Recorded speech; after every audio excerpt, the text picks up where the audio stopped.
We went to Olympic National Park and hiked for a week last week. Very tough northwestern corner of the United States in Washington State. We actually hiked out to the very northwest, most northwest point in the continental United States. There's a hike that goes out to a lookout over the cliffs out there in the Pacific Northwest. When it was 105 here, it was 60 degrees in the national park. So it was just so pleasant to hike, and we had coats.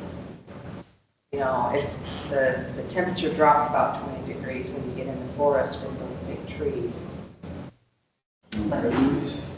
No kind of, the grizzlies don't hang out. There's black bears.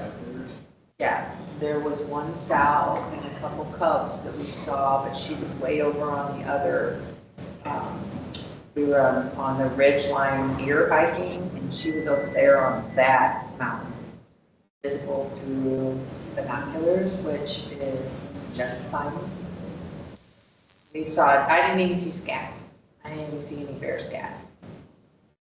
So, One year we got chased by a bear.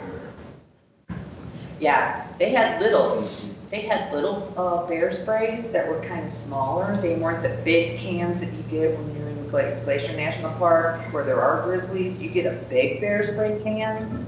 This was a little can, and we were hiking with a guy who was a Blue Angel, retired Blue Angel pilot, and he had it on. And I go, look, Mark, he's got bear spray. And he goes, this isn't for bears. This would probably just make a bear mad. He goes, this is for cougars. He goes, I put this on for cougars. I don't want to come across a cougar. So, but we didn't, there were enough people making noise on it. There were enough people hiking. I need some of that. I got cougars coming after me on top. Oh, boy. It's a different kind of cougar. Oh. Yeah.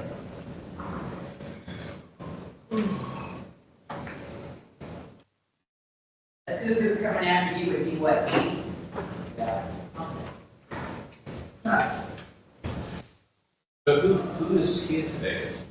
Yeah. Jeff? Yeah. So the three of us? Yes. No, I think it's really Tim. Yeah. Oh. Yeah. Who's going to be making the motions? Tim will be the motion maker. I'll let Tim make motions. He'll have the originals. There are 2 items. I got a new one this morning, Andy. Oh, yeah. There's 2, and Tim's got the post-it to make the motions. One is the learner DORA application, which was my fault. I had it in time, I just didn't include it on the agenda. That's what we do wrong. Yep, the other one is from Jeff this morning. The council just approved funding last night, and so he's gonna award that bid. So easy peasy. She said, When we want to do that, what when should we put it on the agenda? So you have an idea when? Why don't you just put them both under new business, All right. the end of new business, because there's nothing after that. You get to make a motion for the 2 amended items, and put them both under new business, keep it easy. It's not complicated. Yeah, he's got them there on the post, he posted note 10. And to answer your question, Steve, we are going to Yellowstone first week of October with cousins. We're going to fly out to Salt Lake City. It's a 5-hour drive to Yellowstone with them and stay in Yellowstone for a week. Then, October, Friday, first week, we're going to Vegas to see the Sphere it's in the city, don't and stay at the Paris Hotel, which is walkable distance. So, and that'll be the first time I've ever stayed in Vegas. I only ever flew there, grabbed the car, and drove to a national park. I've never been to be able to keep up with you. Huh? I wouldn't be able to keep up with you. Okay, this is, we're celebrating Mark's retirement. This is to celebrate his retirement year, so. And then next year, when we celebrate my retirement, which everyone knows is 1/27/27, in case you forgot. We'll take all the adult children on a cruise. And we're trying to figure out where. Yes. We're gonna blow the travel budget for the whole year on one trip instead. Probably Norwegian, because they've got the best deal on airfare. I want that one, let them book it. Yeah. So, but I think we might do, we start in Portugal, and we end in Rome, just as the Mediterranean. Nice. It was cheap, that cruise is cheaper than taking them all to Alaska. I think the Alaska trip cheaper, flew in and out of Seattle, and it's actually not. It is cheaper. I mean, I cruised in Alaska and cruise out of Seattle, it costs more, and I got 5 quotes. It costs more to do Alaska than it does to fly to Europe.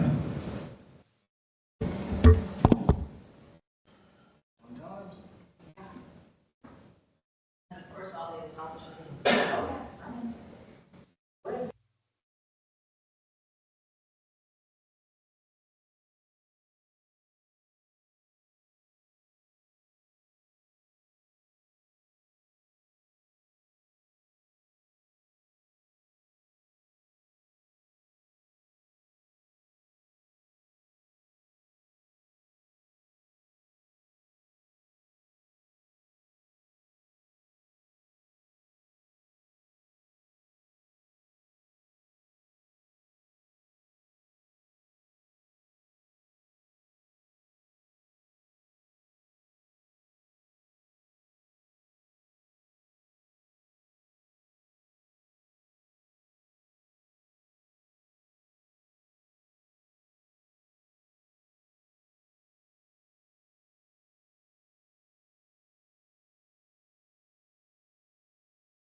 Are we on, Phil? We're on.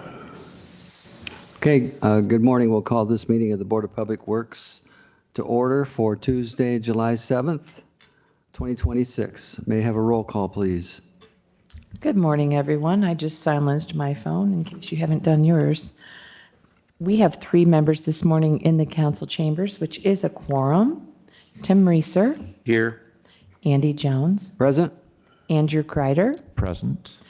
We have 1 member absent this morning, Rose Rivera, and we have 2 vacancies on the Board of Works. Thank you. Okay, at this time, I'll introduce a motion to amend the agenda. So moved.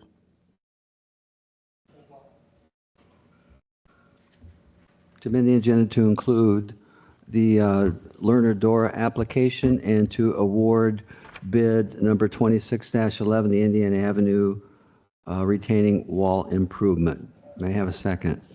I will second that. Okay, all those in favor signify by saying aye. Aye. All right, I need a motion then to approve the agenda as amended.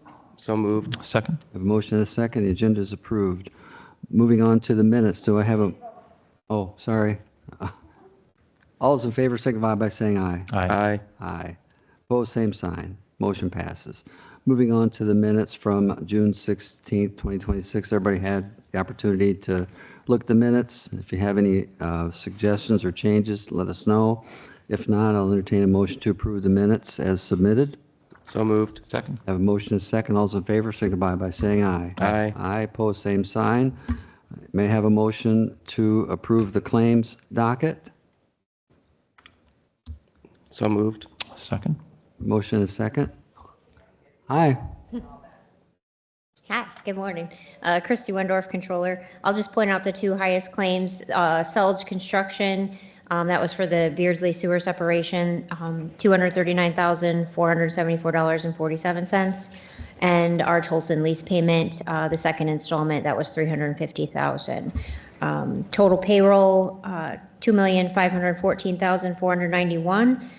Total claims, $8,189,333.43. Thank you. Okay, thanks. For the record, Tim, do you have the total amount we're approving today there? The total amount of the claim and allowance docket is $8,189,333.43, consisting of 41 pages, prepared on June 26th at 10:10 a.m. Okay, thank you. Does anybody have any questions or comments about it?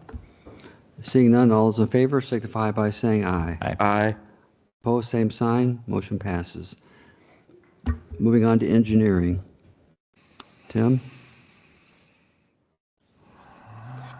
Mr. Chair, I make a motion that we declare an emergency for storm debris collection and removal, Resolution 26, and approve Resolution 26-R-10. Thank you. Do I have a second? Second. I have a motion and a second. Any questions or comments? Hi, Jeff. Hey, Jeff Schaefer, Director of Public Works. So this resolution simply authorizes the staff, with me being the signatory, to reach out to various contractors to help out the city departments with the collection of limbs, debris, and other storm debris and disposal of which. We've already made one sweep through the city, but we continue to see as residents clean up the debris on their properties, we're getting more debris out at the curb. And so this is going to take some time and effort. So we would like to bring in some private contractors to help us out. Nice. Question, Jeff. Normally brush pickup is done on trash day? Brush pickup is done when requested. And so right now, in fact, the 311 coordinator made a report to the council last night. We currently have 1,400 311 requests for brush pickup that are outstanding. So the effort is very large at this point, and that's why we're going to bring in some help. So one should still continue to use 311 if they have brush? Yeah, we're doing both. We're sweeping the city, but if we have a 311 request, we can also look at it that way as well. Okay, thank you. Anybody else have any questions or comments? Seeing none, all those in favor signify by saying aye. Aye. Aye. Aye, opposed, same sign. Motion passes. Mr. Chair, I move that we declare an emergency and ratify the following actions taken by the Director of Public Works related to the wastewater treatment plant dewatering system. 1, sign the rental agreement with MSD Environmental for a mobile dewatering belt press. And 2, the directive to H&G Services for construction of an electric service. And 3, the advertisement of bid 2212 dewatering belt press. Second. I have a motion. 2612. Yep, that's my typographical error. I apologize. Thanks for the clarification. I have a motion and a second. Jeff? So, and you can see this dates back now about 3 weeks, right after the last Board of Works meeting. We started to have a lot of trouble with our dewatering system. The presses, which are about 25 years old, we had been working to try and repair them. We have 3 presses, really only one was operating very well. Then we started having trouble with that press. So we took some pretty quick action.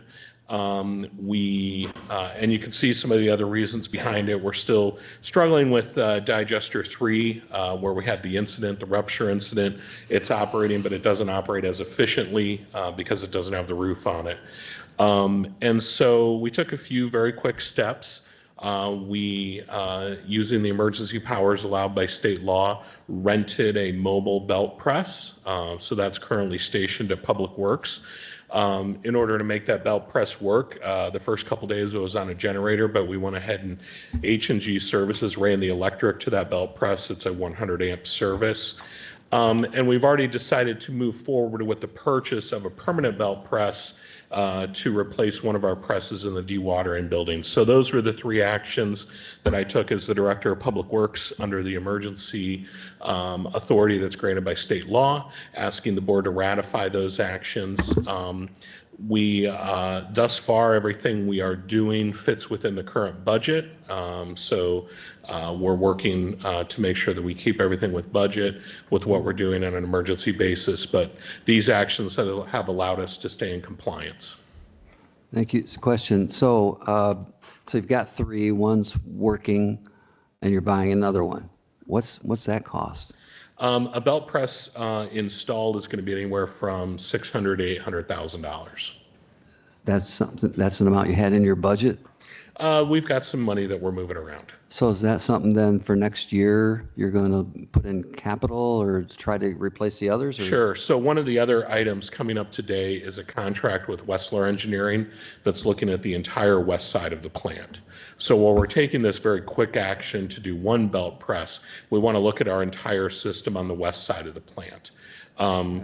Without getting too deep into details, the east side of the plant is where we deal with water. The west side of the plant is where we deal with solids.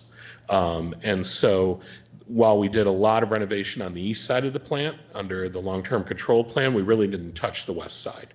Now we've got Wessler kind of looking at the west side of the plant all the way from every pump, every pipe, every valve, all the way to the dewatering presses themselves. So yes, that's a good question. Before we jump in and buy 4 new presses and spend $2 million, we want to make sure that everything else on the west side of the plant is working very well. I will say the presses, having this mobile press in place, this single mobile press does as much dewatering as our other 3 presses combined. So it's been very nice to have it on board, and we think even with this one permanent press, that's going to keep us working pretty well for the next couple of years while we figure out the rest of the west side of the plant. So you're renting that? Yes, we're renting it, and we will rent it until the permanent press is in place. So we're hoping that can be done by the end of the year. So there's companies that just have those ready for rent. You didn't go to rent it to get that. We were fortunate to find an organization out of Eaton, Ohio, which is near Dayton. Okay. And it's actually, I know you love to see solids dewatered, but it's actually an interesting operation at the wastewater plant. It sits on the back of a semi-trailer. It kind of comes in, the sides fold out, the sides come up, and they plug it in, and it's ready to go. Yeah, I saw that picture. Thank you. It's interesting. Okay, all those in favor signify by saying aye. Aye. Aye. Opposed, same sign. Motion passes. Mr. Chair, I move that we authorize the board vice president to execute the professional services agreement with Wessler Engineering for wastewater treatment plant improvements with fees not to exceed $105,800. Second. I have a motion and a second.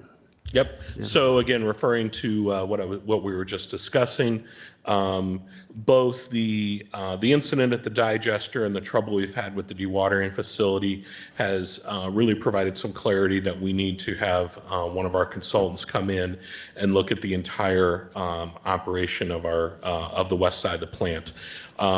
We talked to a few different consultants and had conversations and meetings. And after meeting with Wessler, we felt very comfortable with what they bring to the table. They're both bringing the engineering knowledge, as well as they have a couple wastewater operators who will be part of the project. So it's going to be a very holistic approach, not necessarily just looking at the equipment and that sort of thing, but also looking at how we operate it and giving us some suggestions. So we feel they're very well qualified to provide this service to us. This will be for some initial studies and recommendations. Then if we need to go to bidding documents for further improvements, that'll be a later contract. Okay. Does anybody have any questions or comments for Jeff regarding his report? Jeff, can you just explain where the money for this is going to be coming from? Sure. We do have, this is actually coming from remaining funds in the Oakland A SRF project. So we have some remaining funds left over in the Oakland A SRF project. We had already, if you recall, we had already modified the preliminary engineering report for that project to pay for engineering services for the west side of the plant, which we knew we would need after the incident at the digester, as well as the Riverside Tank project and the Willowdale Sewer Separation project.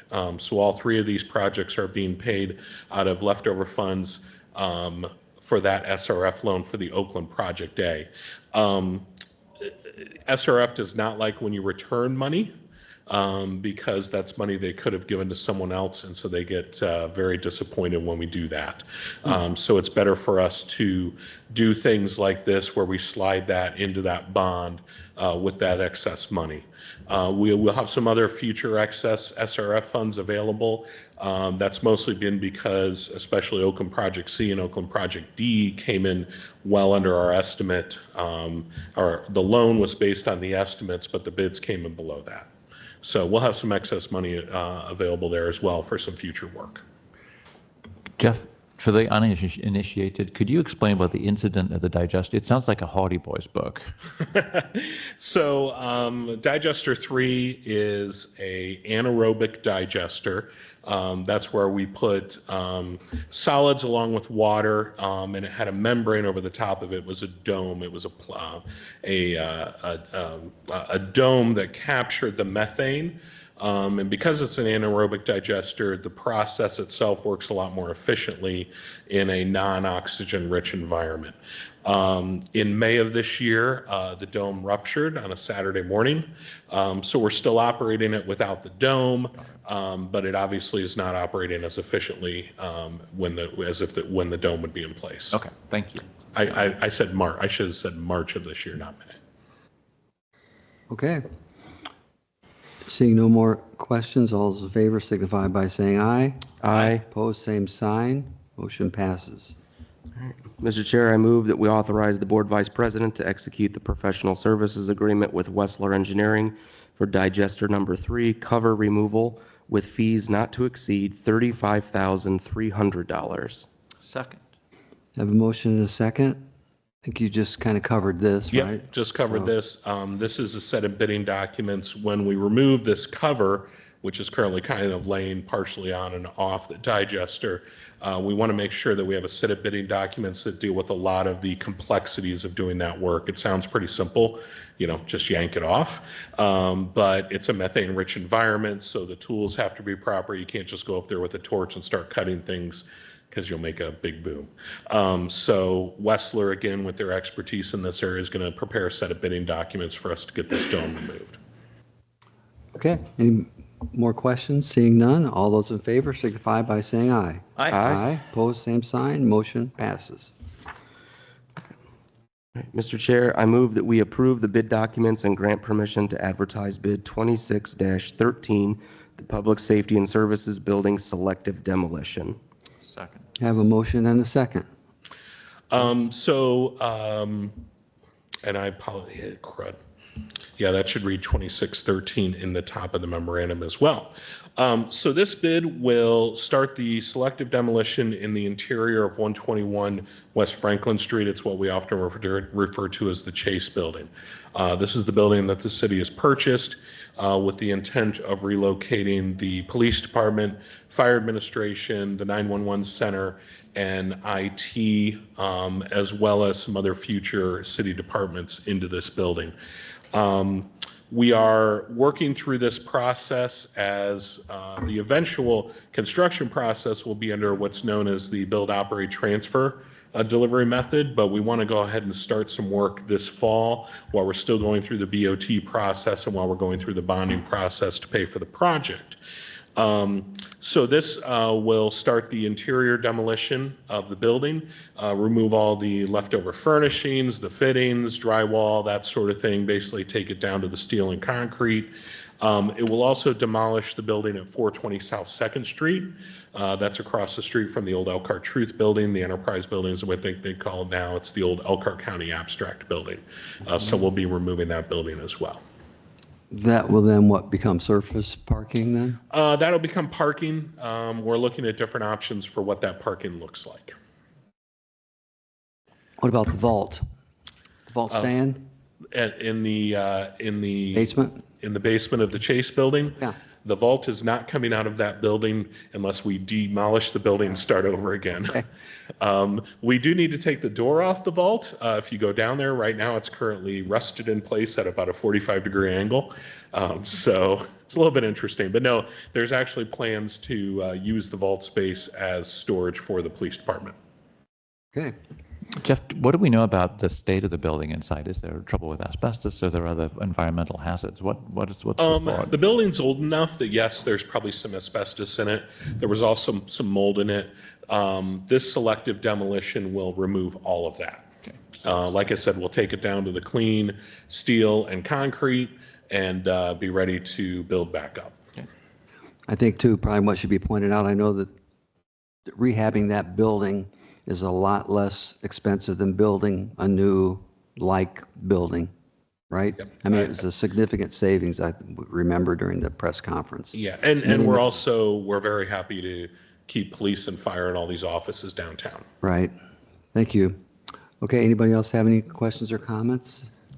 Seeing none, all those in favor signify by saying aye. Aye. Aye, opposed, same sign, motion passes. Mr. Chair, I move that we accept change order number 1 for Bristol Street Reconstruction Project and authorize the Board Vice President to sign the change order document and forward it to NDOT for final approval. Second. Have a motion and a second. Yeah, so this is for the Bristol Street project, which is our partially federally funded project. NDOT has a little bit of a new process with change orders for those type of contracts. In the past, they would just be signed by the city staff, but now they would like the Board of Public Works as the contracting agency to really ratify this change order. The work that was done here was when the project was first started and we maintained westbound traffic on Bristol Street. There was a little bit of additional pavement needed to get around a couple things and to make sure we could get a pedestrian path through there as well. So this is, as you can see, about $41,000 for that additional pavement. So the increase is 0.3%, well within obviously the change order. Okay. Any questions for Jeff? No. All right, seeing none, all those in favor signify by saying aye. Aye. Aye, opposed, same sign, motion passes. Mr. Chair, I move that we accept change order number 1 for Hively Avenue Overpass Project and authorize the Board Vice President to sign the change order document and forward it to NDOT for final approval. Second. Have a motion and a second. Again, similar to the Bristol Street project, now in this case, this is actually a decrease. So Reith Riley, the contractor for this project, rather than using pile sleeves, wants to use a product called Yellow Jacket Wrapping. The geotechnical engineering staff for NDOT approved that.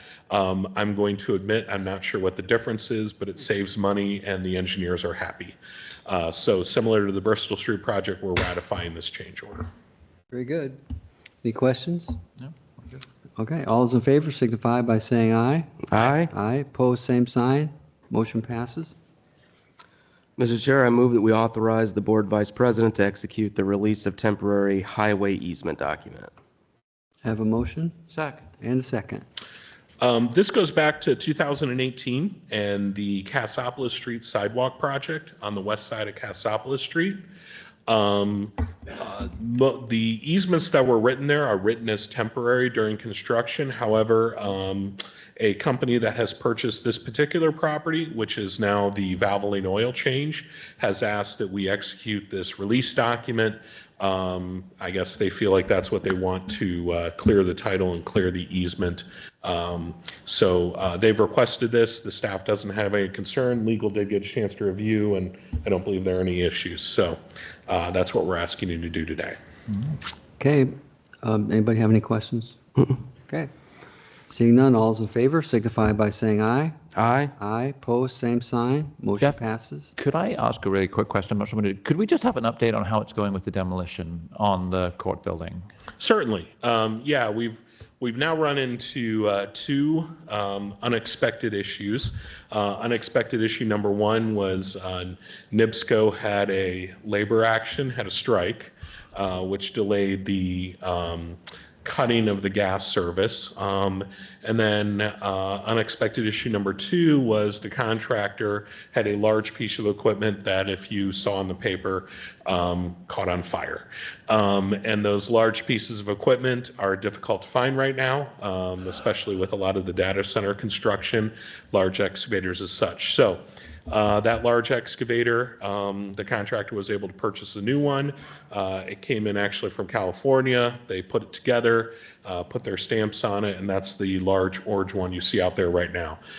So the annex part of the building is complete. They're working on backfilling the basement. Once the basement is backfilled, they will start working on the newer part of the building, the concrete building. As you saw, once the equipment was here, things moved pretty quick. And so I think the rest of the building will be down in a matter of weeks, not months. In fact, probably a matter of days, not weeks, is what I would expect. And will the space then remain fenced off for the foreseeable future? What's the Sure. plan longer term with that? So the contractor's responsibility is to clear all the debris, flatten the entire area, place topsoil, and plant grass. Yep, so eventually all the fences will come out, and it'll be a grassy area, and then the parking lot will remain as well. As you may be aware, the development proposals are advertised, and apparently there's a lot of interest from developers on the property. I believe the redevelopment commission opens those next month, but I'm not sure about that. So I think the intent is to get a developer in place very quickly with the redevelopment commission and see something get built on that property. Okay. Thank you for that update. Yep, No problem. appreciate it. Any more questions for Jeff? Seeing none, all those in favor signify by saying aye. Aye. Aye, pose same sign, motion passes. Morning, Steve. Good morning. Mr. Chair, I move that we approve the closeout discharge meter consent orders for Temple Products, permit number 2002-03, Temple Products, permit number 2018-01, and Consumer North, permit number 85-06.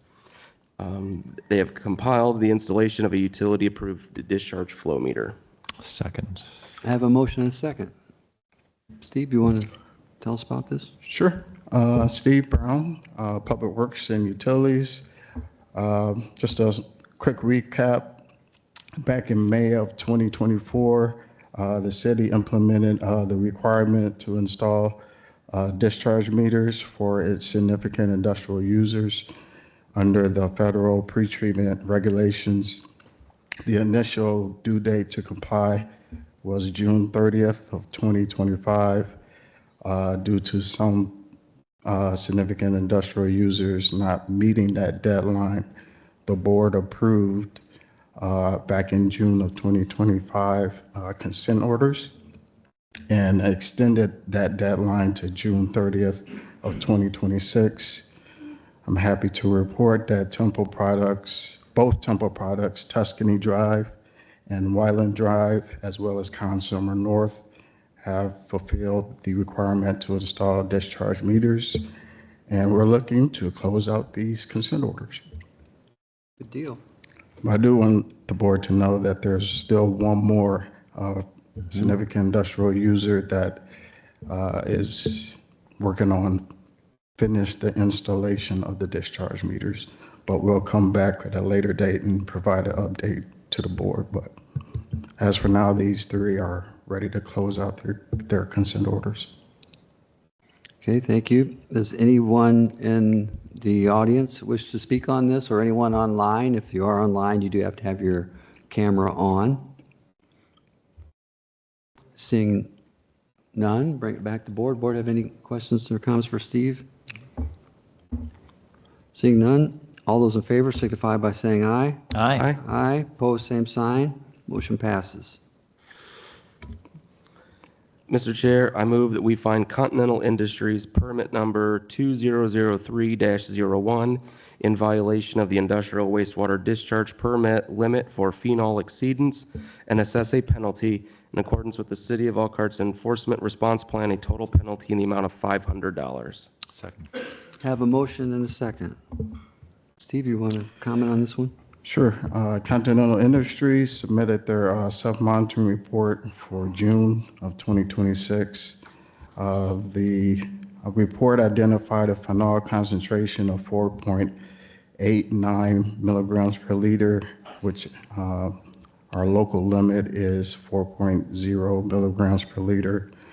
In accordance with our enforcement response plan, there's a $250 penalty, recommended penalty for exceeding that limit, and an additional $250 penalty for exceeding the limit more than 20%. So the total recommended penalty is $500.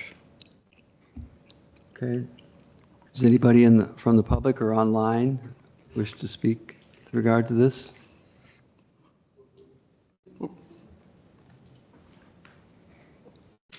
Morning. Please state your name and please sign in for us. Yeah. This is something separate. This is, I'll let you guys know. Sure. Okay. Jump the gun, huh? Okay, seeing none, anybody have any questions for him, Steve? No? All right, seeing none, all those in favor signify by saying aye. Aye. Aye, pose same sign, motion passes. Mr. Chair, I move that we find El Guadalajara located at 301 West Lusher Avenue in violation of exceeding the total fats, oils, and grease local limit and assess a penalty in accordance with the City of Elkhart's enforcement response plan in the amount of $500. May I have a second? Second. A motion and a second. Steve? Yes, Guadalajara pretreatment staff went out and conducted a sample on April of 2026. That result from that sample, there was an exceedance for fog of 830 milligrams per liter. The local limit for fats, oils, and grease is 200 milligrams per liter. This is an exceedance more than 20%, which is 315% in exceedance from the local limit. Just a small recap, the board granted El Guadalajara a variance from having to install an outside interceptor.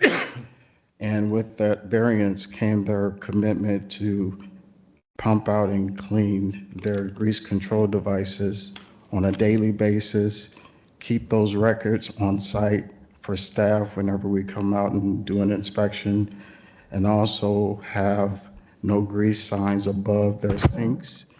That's a part of their best management practices. And unfortunately, we have this exceedance, and the enforcement response plan recommends a penalty of $250 for exceeding the limit, and also an additional $250 for exceeding the limit more than 20%. We do have representatives here from. First, any of you have any questions for Steve? I guess my question would be, as you've talked with them, do they have a way that they are planning on addressing this? In our conversations and meetings, I met with them also to explain the notice of violation process. They just reassured that they would clean the grease control device on a daily basis and also pump out the outside interceptor. They do have an inside grease control device underneath the 3-basin sink, and also an outside interceptor that was existing, but they actually need an upgrade. But the board, again, granted them a variance.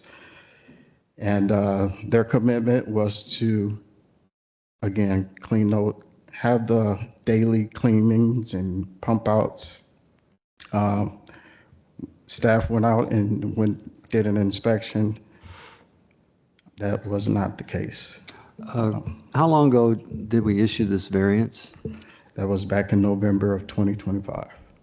Okay, and how many inspections have been performed since then? We've been out there currently about 3 times. So so the first 2, there were no violations?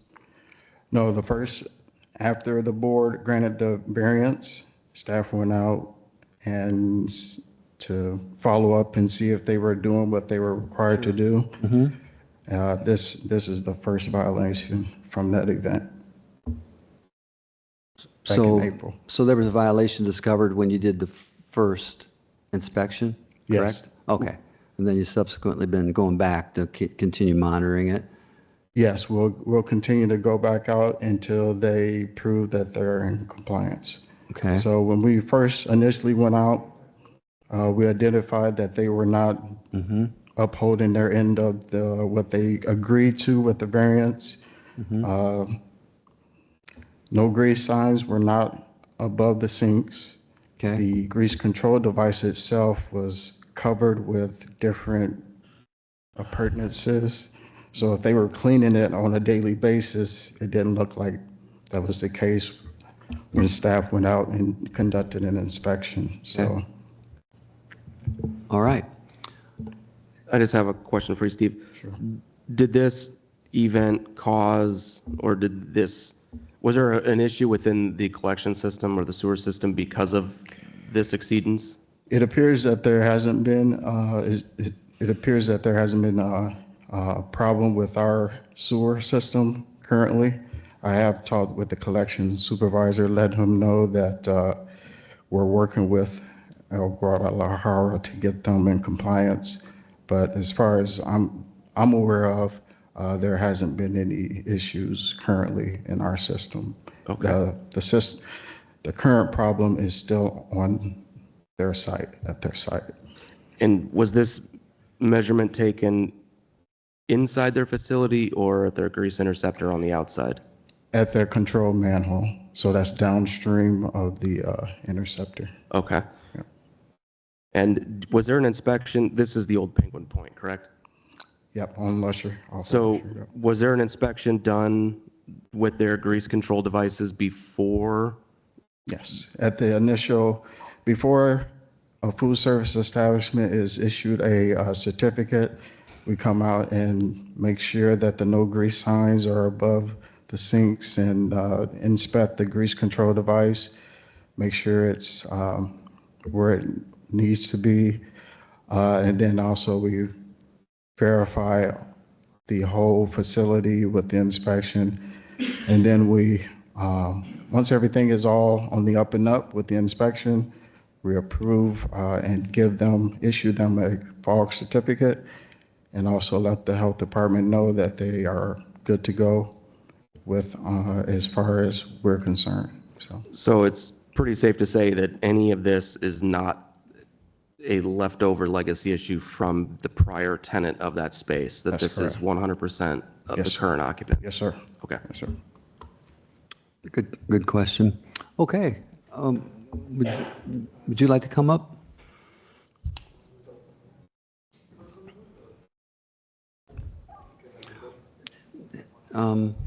Please state your name. Jesus. And have you signed in? Can you sign in for us? Might help. Print it for her, yeah.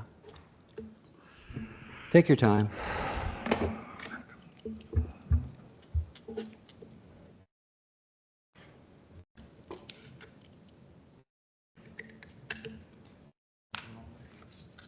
Morning. Jesus. Hello. Is there anything you'd like to add to what Steve had told us? Yeah, so I don't know. I mean. You're this- your interpreter? Huh? You're interpreting here? Yes. Okay, gotcha. All right, so. Yeah, your my name? is Johnny. My last name is Ruic, Ruiz. Okay, please sign in for us. Of Thank you. course, Yeah, Thank you. We need that for the minutes. yeah. No, So- no. Okay, all right. So, yeah, so we cleaned the grease trap outside. I don't know how this happened, but it was cleaned yesterday, and this is the other receipt, because I don't get the one that's cleaned yesterday. It's sent by my email. And you can see in the one that was cleaned yesterday, I don't have one yet. And this is how the workers inside do cleaning the grease trap inside. The time, the guy who cleaned it, you can see, and this he's signing. everything. When did you start doing that? After after the violation? Let me see. Because we got open in February, so, Since you opened? yeah, this is, Okay. so, ponte el otro. Oh, he don't got the old one. but Okay. He got a picture. Oh, yeah, and I don't know. It sounds- What happened. Because we got like 14 restaurants in It sounds like, Indiana and Michigan. right, sounds like somebody might need better training on the proper way to clean it. Yeah, so, yeah, and that's weird, because we got a restaurant in Detroit, and this is the first time we can travel for this. But yeah, this is the receipt. We got the other one. Okay. Let's clean yesterday too. And we talked to the company. He can clean it every 15 days, like 2 weeks. Okay. Every 2 weeks. Yeah. So you have an outside company come in and do the cleaning? Uh-huh. Have you Yeah, been, because we got a one inside, the grease trap inside. Okay. And we got one outside, so. have you had the outside company doing this all along or just started? When we open, we clean it, and we clean it, I don't know, this is, you know, 6, this, Fue junio 4. so it's June 4, this Okay. receipt, and he was cleaned yesterday too. Okay. And we clean the one outside every day, that's why I show you. Okay. So that sign-in sheet there, that's inside. And then the receipt is for your outside. So you had it cleaned when you opened in February. And then you just had that, what's that receipt date? June 4? So there was no cleaning between February and June? Maybe not the one outside, Okay. but the one inside, we clean it every day. We got a table on top, because, the grease trap is really big, and the kitchen is really small. And we got a steam table on top, so we can use it to put stuff, and we move it, and we clean it, we put it back, because it was not heavy at all. So, yeah, because the kitchen is really small. Okay. And this restaurant is small too. So it sounds like you're taking action to fix the problem then? It won't happen again? Yeah, like how I said, the grease trap was cleaned yesterday. Okay. I don't have the receipt yet to prove. All right. So, yeah. Very good. Anything else you want to add? No? ¿Algo más que quiera decir? Thank you for coming. Thank you very much. Thank you. Steve, do you have anything more? Hate to be the bearer of bad news, but we did a follow-up sampling after they had cleaned their outside interceptor. We'll be presenting another violation to the board at a later date. So I have reached out to the owners to set up a meeting to talk about what they've been implementing is not working. Unfortunately, the owners are out of the country right now, and they are planning to be back into the U.S. later next month. So The company that did the cleaning that they showed, are you familiar with that company that they hired to do the outside cleaning? I can't remember the name of the company, but they did provide some information about their pump outs. But again, they're supposed to have those records on site whenever an inspection is warranted. They should have those records on site and readily available. They right. did not. I'm wondering if normally would we refer to a reputable company that can be depended on to do the cleaning properly for Sure. them? But I know we will have to give a list. I can't Okay, just give right, I them, understand. And then, is there a do you think there could be a communication problem or lack of understanding here that could be cleared up if we had somebody who's bilingual Yes, correct, yes. going in and explaining? Yes. Just a thought? And that is the plan. When we meet up with their owners, we have staff that are bilingual, so. Okay, I think they want to do the right thing. It's just maybe they don't Yeah. know how. Yeah, yeah, we're trying to do our best to work with them and Okay. have some meetings set up. But unfortunately, they have another fog exceedance, but we're Right. going to bring that to you later. Is it over as much as this one was? Which is pretty significant. It's not as bad. Okay. It's not as bad.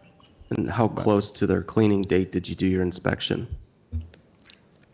So they got their cleaning done on June 4th? When was your inspection? Oh, for the resample, is that what Yeah. you're saying? It was probably the next week, the following week, staff went back out. Okay, so within a week, they're already Yeah, well above. Okay. yeah, yeah. All right.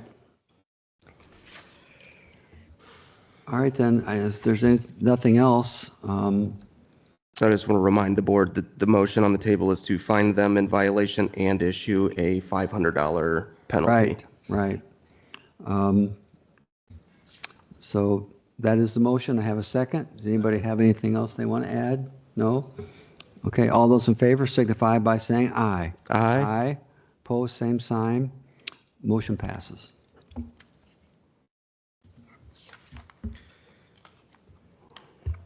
All right. Mr. Chair, I move that we find Voyant Beauty Elkhart Home Care Plant West, permit number 98-01, in violation of exceeding the mercury local limit and assess a penalty in accordance with the City of Elkhart's Enforcement Response Plan for a total amount of $500. Have a motion and a second. Steve, anything? Yes, Voyant Beauty,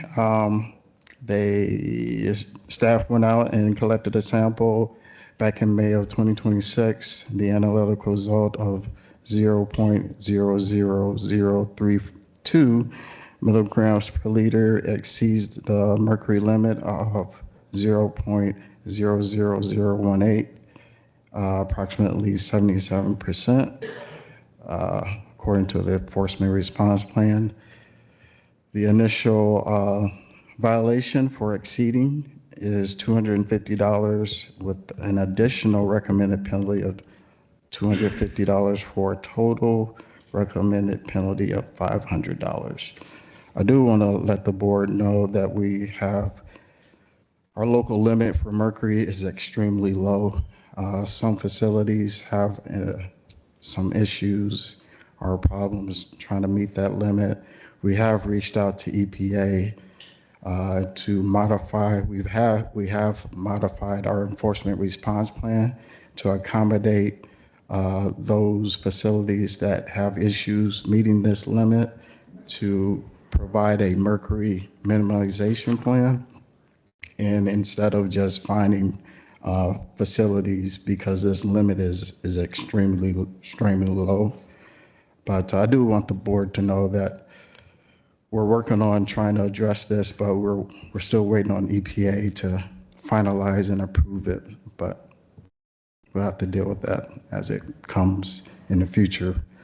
So we're aware that this mercury limit is extremely low, and we're trying to remedy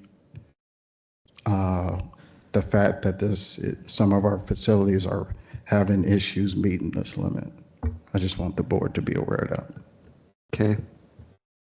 Does anybody have any questions or comments for Steve?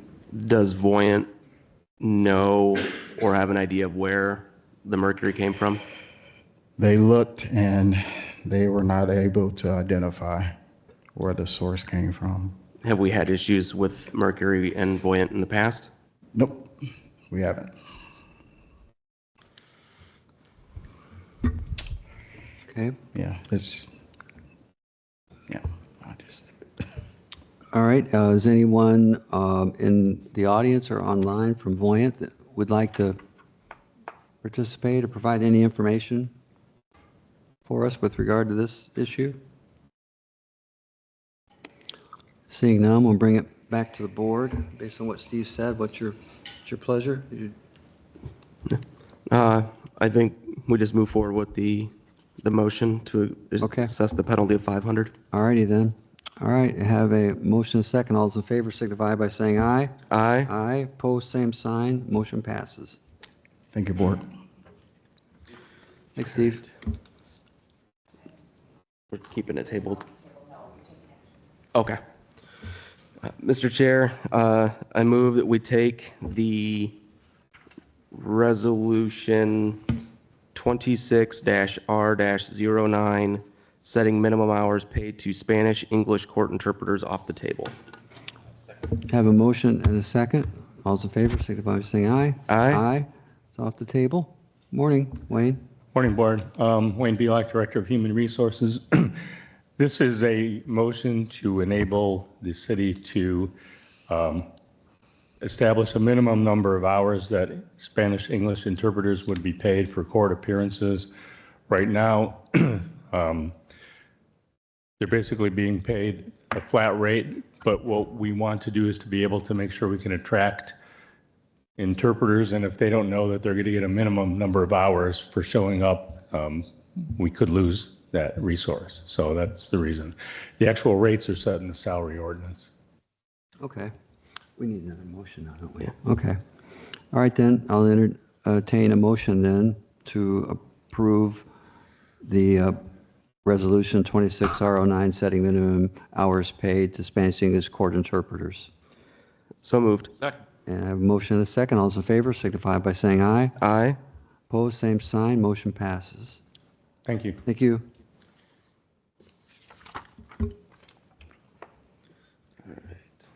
Mr. Chair, I move that we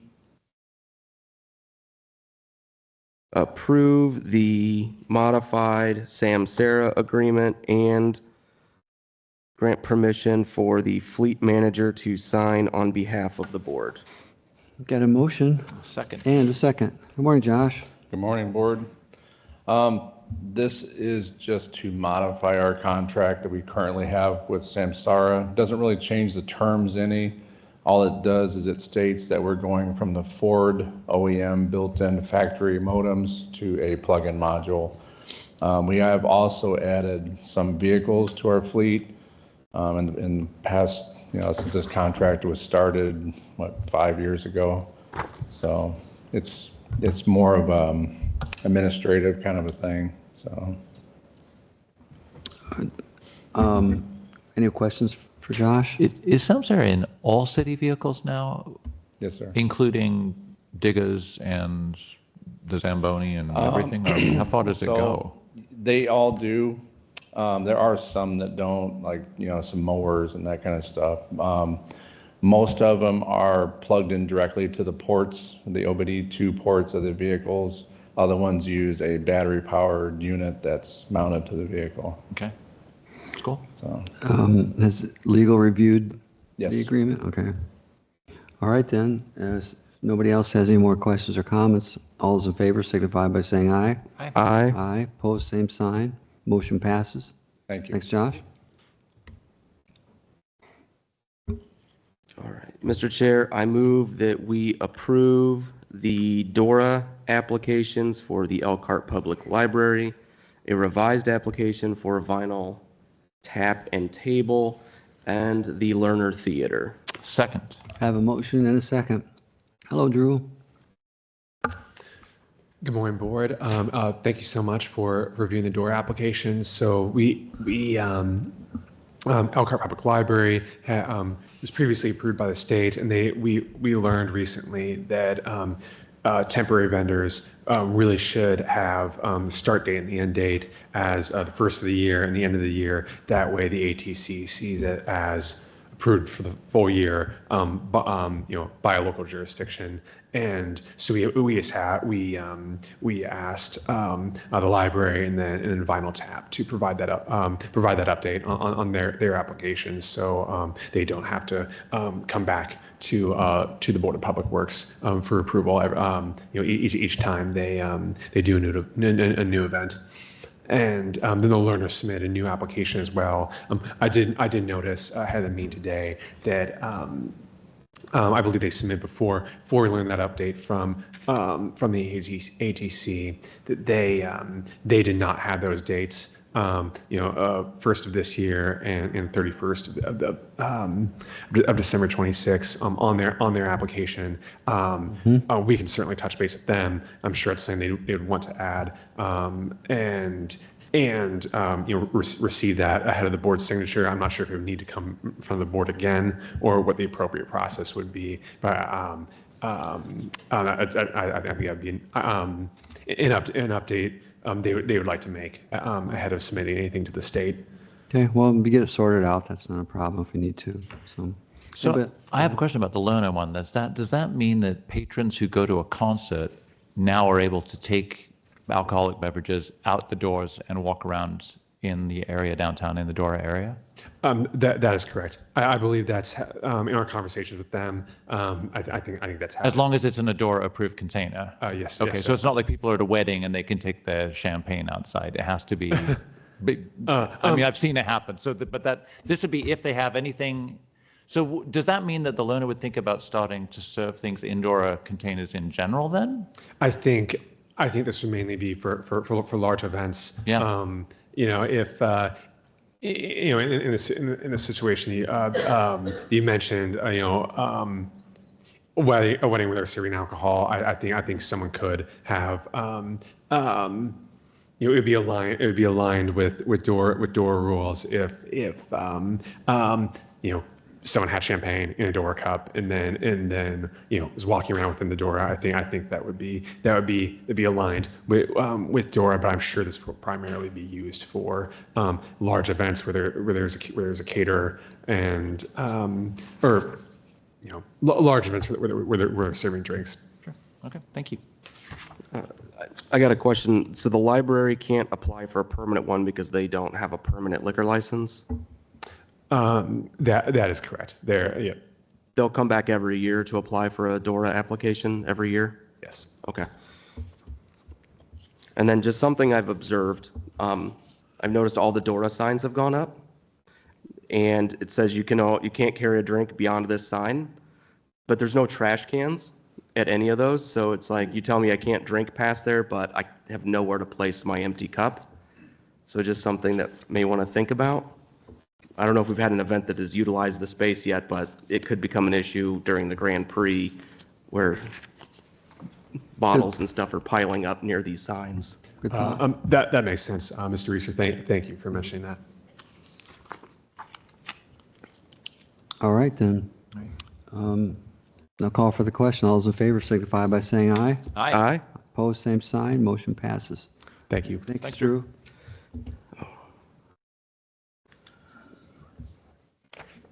All of these, it looks like. Yep, so you just gotta sign the front. Placer AI.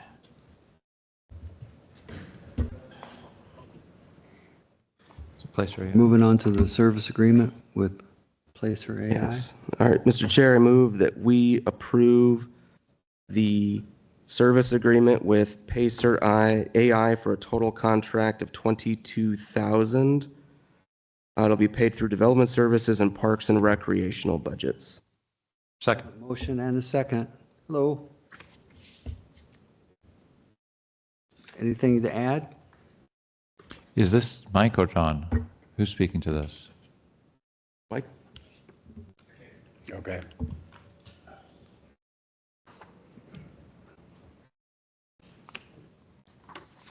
Good morning, Mike Huber, City of Elkhart Development Services Director. The contract you have in front of you, Parks Department and Development Services have been negotiating with the team at Placer AI. Placer AI is a web-based demographics and infographics and real-time information gathering website information provider. Between Parks and Development Services, we feel there are a lot of benefits and opportunities offered through their services to help us inform and measure our activities related to economic development, business attraction and retention, and event performance and marketing performance. And so that's what the contract shows. It was approved by legal department, and so that's what we're asking for your approval. Okay. Anybody have any questions or comments for Mike with regard to this agreement? Has this been approved by the IT department? It has. Okay. And is this 22,000, is that an annual contract price? It is an annual contract, and we intend to share the cost between the two departments equally. We do think that there are opportunities.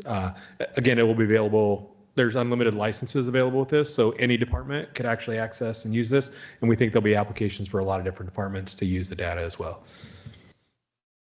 Okay. All right. Seeing no more questions, all those in favor signify by saying aye. Aye. Aye. Opposed, same sign. Motion passes. All right. Mr. Chair, I move that we approve the AT&T purchase of Cradle Points in the amount of $59,670.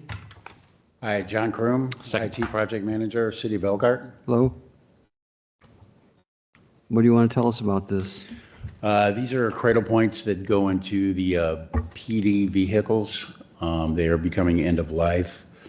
We're looking to replace them through AT&T so we can get them on the FirstNet services that we have with AT&T, which is emergency responders priority service.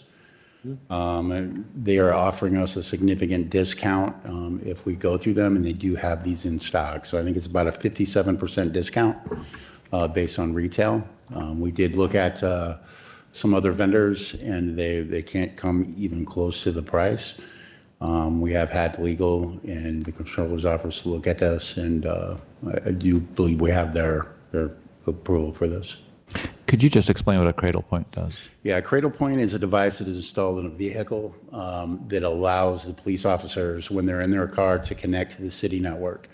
Think of it as kind of a roaming hotspot, but it is secure, and they're able to access all of their applications in their vehicle. Is this agreement part of the PD budget or IT? This would be PD budget. Okay.